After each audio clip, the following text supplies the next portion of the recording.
Mae Partneriaeth Arloesi Ewropeaidd a Cyswllt Ffermio yn cefnogi'r sector amaethyddiaeth a choedwigaeth.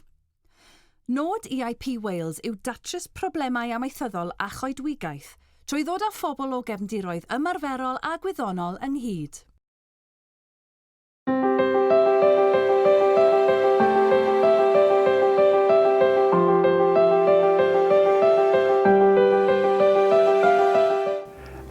Gwartheg sy'n cadw rhoi, y beth maen ni'n galw Cyswllt, a hefyd maen ni'n twddu llafur hen.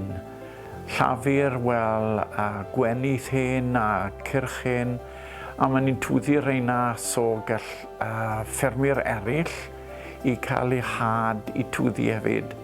Maen ni wedi creu CSA ar y ffarm, Community Supported Agriculture, a ble maen ni'n twddu llysiau organidd i teuluoedd yn yr ardal.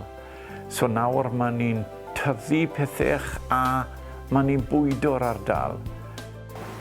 Doedd e ddim yn broblem anodd i gael i EIP project yma wrth help o Farming Connect.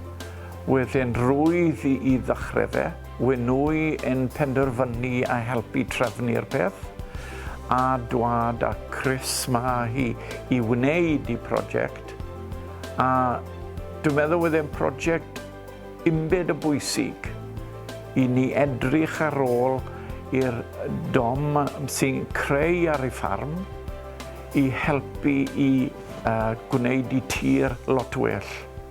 Mae'n rhywbeth arbennig a mae'n cael Farming Connect ar EIP project. Mae'n bwysig ofnadwy i ffermwyr yn Cymru.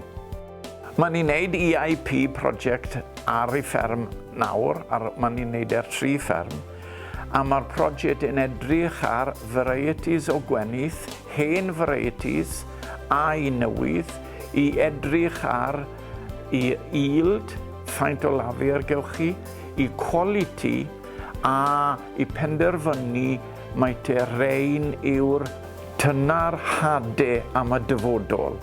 A climate change yn digwydd, dwi'n unan yn credu yn fawr mai te tynnar hadau bydd gellid bwydo a creu barau ni yn y dyfodol.